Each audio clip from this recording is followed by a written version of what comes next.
And Jesus said, "Go and do likewise." You recognize that's the bottom line of the story of the Good Samaritan. On the road between life and death, and in life we meet illness and disappointment, sorrow, and all kinds of frustrations, but we also have success, high peaks of satisfaction and health. All of this is part of life. Every human being is in need of another to extend a helping hand. Physical, mental, and spiritual weakness have left our world filled with desperate people looking for somebody who will give help. And Dr. McHugh and I am thrilled to be able to speak to this student body, young people who are preparing to be of help. But I would say to you young people, when you get out there, as you demonstrate now, whether you can empathize and be of real help to fellow man. Be you a teacher or in preparation to be a teacher or preacher, be a physician, a dentist or nurse, accountant, any profession or trade, your success will depend on how ready you are to extend a helping hand. We don't know whether the story of the Good Samaritan was actually a story reported in the news, whether it was simply a story recounted by travelers, or whether it was a mere illustration. But I propose to you that experience needs to teach us today that life is a search for meaning. We must care for our neighbor, and we must follow the command, go and do likewise. The young lawyer came to the master and said, "What do I need to do to inherit everlasting life?" There are a lot of people today who are asking the question, and some of you, whether you would admit it or not, are asking, why am I here? What is life all about? What good thing shall I do? For many of us, as we search for meaning in life, we reach out for somebody, but nobody seems to be there. One of my favorite writers has said, each one has a personal battle to fight. Not even God can help our characters become noble or our lives useful unless we become co-workers with Him. Those who decline the struggle lose the strength and joy of victory. Human life says that we always try to look for easy solutions to the hard problems. We put off for tomorrow what we don't want to do today. And we've changed the golden rule, I'll leave you alone if you'll leave me alone. And we wonder, where is it? Seventh-day Adventists find it much easier to preach than it is to practice. It's easier to tell than to do. The lawyer was not satisfied with the position or the works of the Pharisees. He had been studying the Scripture with a desire to learn their real meaning. He had a vital interest in the matter, and so with sincerity he said, "What shall I do?" The Pharisees were the authority on theology. They could split the theological hairs and they could interpret the law to the letter. They knew every point, but they did not know the meaning of living a Christian life. I think the poet caught it when he said, it is easier to preach than practice. It's easier to say than do. Most sermons are heard by the many, but practiced by few. It's easier to cheer than battle. It's easier to say than go. To drift you but lay down the oars, but to go upstream you must row. The parable of the Good Samaritan teaches us that there is another dimension in life in looking for meaning. Somewhere in that parable between two ancient cities, between Jerusalem and Jericho, a stranger emerged, and he said, "Take care of him." Some might say, who were the thieves? We identify the priests and the Levite. Student at Andrews Seminary recently, I heard, he described who the Levite was as the theology, New Old Testament professor. The Pharisee was the archaeologist as he went with his nose and book, couldn't see anybody on the side, student or faculty. The question, who were the thieves, I propose might be a conference president who stripped him of everything and left him half dead. Matthew Henry has said, whether they were Arabian plunderers that lived by spoil or some wretches of his own nation or of some Roman soldiers does not appear, but they were barbarous. Not only they took his money, stripped him of his clothes that he might not be able to pursue them, or only to gratify some cruel disposition, they left him wounded. I propose to you there are too many of us who fall within that category, perhaps even in this chapel. Nobody is as cruel to a student as are the fellow students.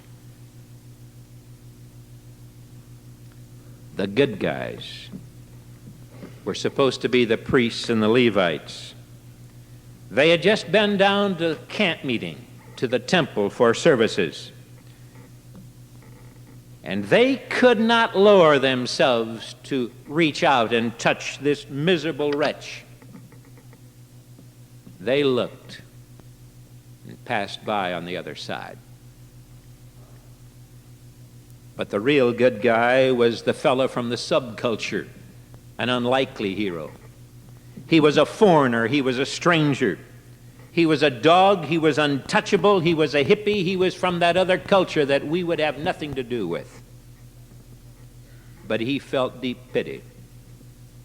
Kneeling down beside him, soothed his wounds, took him for professional help, and said, take care of him. And Ellen White wrote, many will allow a brother or a neighbor to struggle unaided under adverse circumstances because they profess to be Christians. He may lead to think in their cold selfishness that they are representing Christ.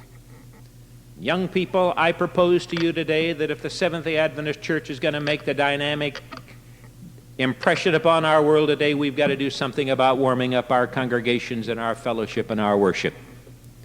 Our Seventh-day Adventist churches are filled up with indifferent, cold people. We get the happy people to stand out in the foyer to trap the stranger as he comes in. Doesn't say anything about being happy on the inside.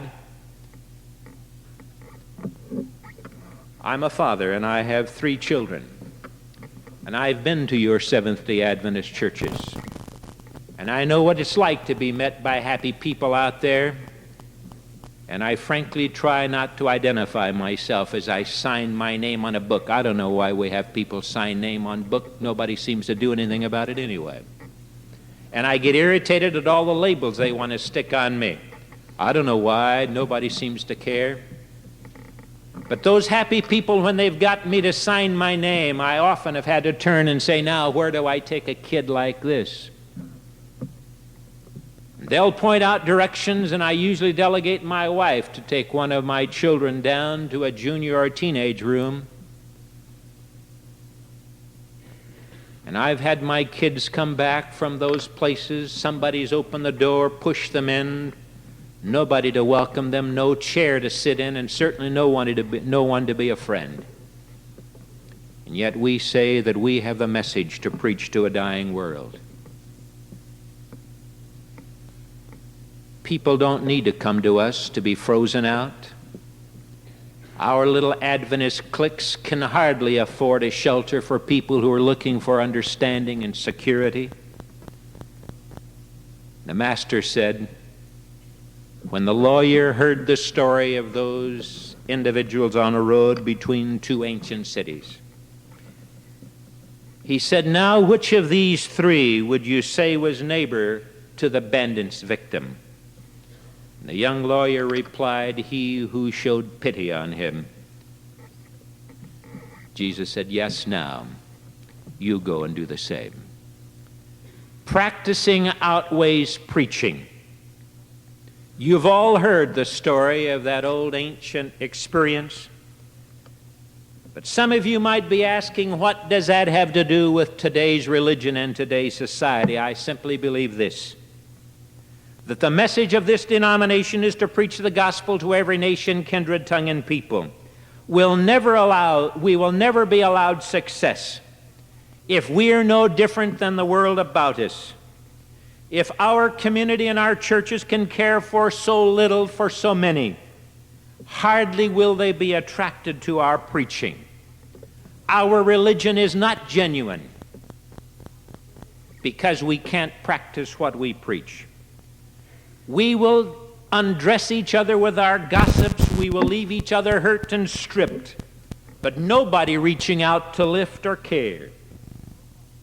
And yet we know that 70% of the people that ever hear of Seventh-day Adventist or ever prone to join us will join us because of a Seventh-day Adventist. Our churches, we were told, if we were kind and courteous and tender-hearted, we would have 100 baptisms, where now we have but one. If the Ford Motor Company or Chrysler or General Motors didn't do any better at selling their products than we do, they would have gone bankrupt long ago. The dynamics of our religion will be dependent upon how you respond, how you react to your own fellow students now. There's a 17-year-old student over at the Adventist Holbrook Indian School.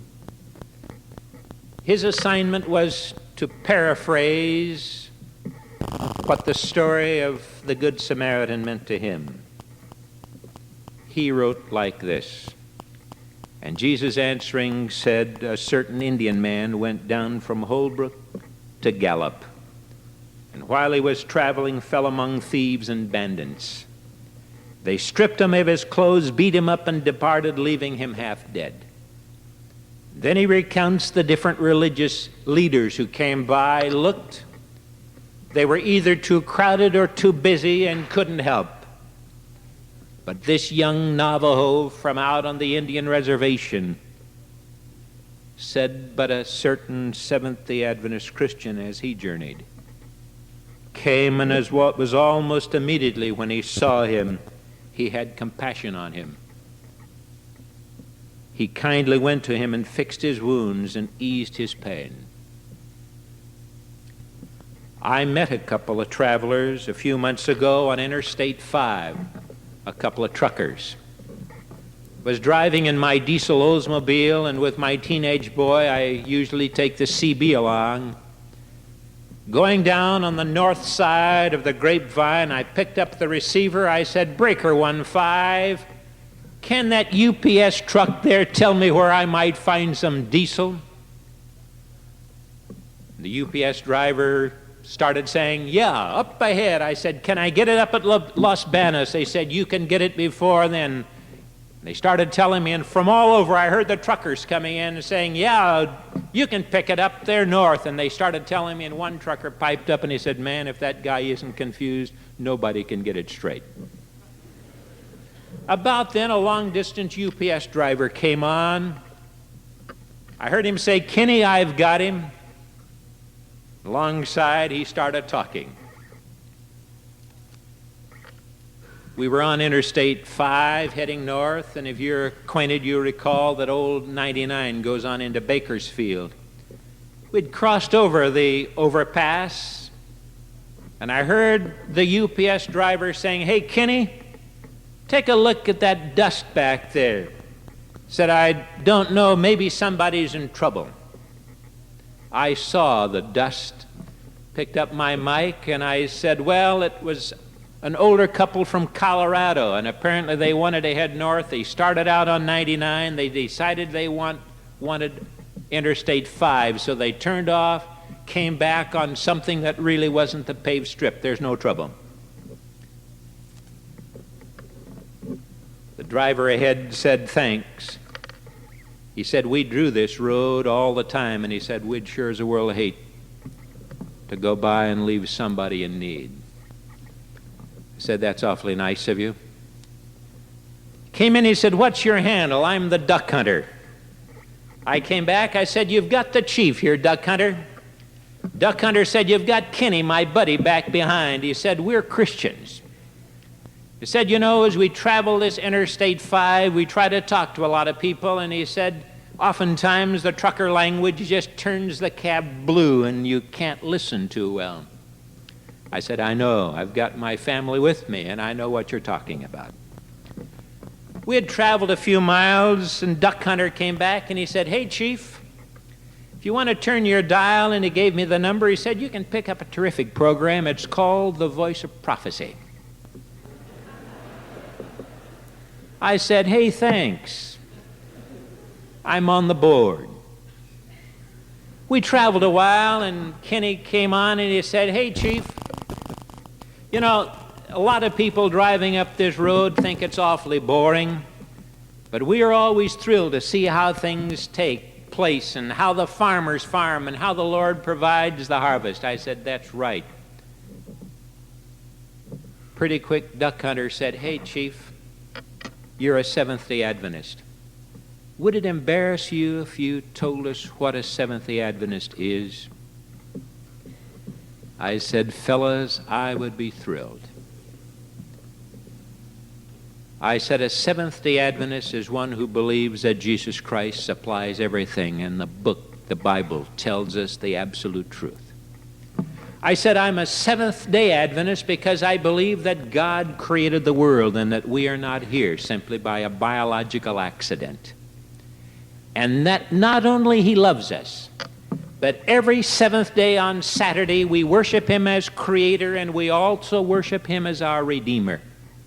Adventist means that we believe the old world is about to come to an end and that He's coming back soon to take us to heaven. Both those truckers said, praise God. We got up near the Kettering off-ramp. They said, Chief, we stop here, we unhitch our trailers, and the fellas take them on to Frisco, and we pick up trailers and haul them back to L.A. I said, it's been nice visiting with you fellas, and I swung out to pass. Duck Hunter interrupted. He said, hey, Chief, we know you're on your way up north, but would you mind stopping? We'd like to shake hands with you. They said, there's a restaurant here. Maybe you could come and have a cup of coffee with us. I didn't think it was an appropriate time to talk about health reform. I looked over at my wife and teenage son. They all shook their head. I said, fellas, would be pleased to join you. We pulled off, and I shook hands with two middle-aged truckers. We went in, we got a cold drink of 7-Up, and we sat at a table visiting with two young Christian drivers. They told me about their families, what they hoped and desired in life. Just before we left, I said, fellas, I'd like to have prayer with you. And in that cafeteria, I prayed for two young truckers and their families. I said, I'd like to have your address. I want to send you a magazine. And one fellow smiled. Kenny said, I know what it is. It's the Signs of the Times. I said, you're right. How did you know? He said, before I married my wife, she was not an Adventist, but all the rest of her members are now members of the church, and we're going over to Denver next week to be with them. I've kept in touch with Kenny and Duck Hunter. Mere profession, Ellen White said, of religion abounds, but it has little weight. A right example will do more to benefit the world than all our profession. Students of Loma Linda University, it was a dusty path connecting two ancient cities, Jericho and Jerusalem. It was treacherous and narrow, an ideal spot for an ambush. That road between Jerusalem and Jericho was a far cry from our super slabs. our modern freeways. But the lesson of making religion real can never be lost. And if you look for genuine, lasting happiness, young people, you'll find it only when you find the meaning of life and recognize that in caring for others, will your religion be real. May you today, as you prepare for the future, recognize what Jesus said when he said, "Go and do likewise."